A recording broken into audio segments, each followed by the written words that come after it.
Hey folks, this is John at Hamilton Base. Today I'm getting to work on a nice little HP laptop. It came in with a failing hard drive.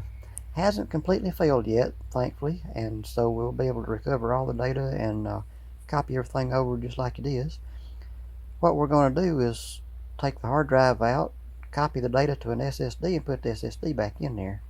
Replacing the hard drive with an SSD will not only fix the problem that it's in for, but it'll also make it run a whole lot better than it did from the factory. So let's get started.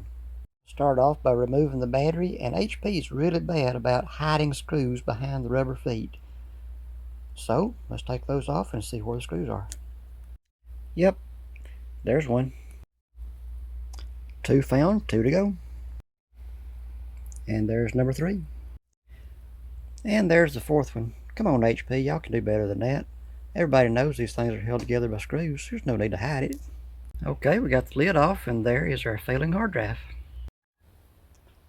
The original drive is a WD Blue 500 gigabyte hard drive, and it's being replaced by a Crucial 500 gigabyte SSD. New SSD is installed and ready to go. Lid's back on, feet are back on, and battery's back on. Let's crank it up and see if it runs. It runs. Another successful repair here at Hamilton Base.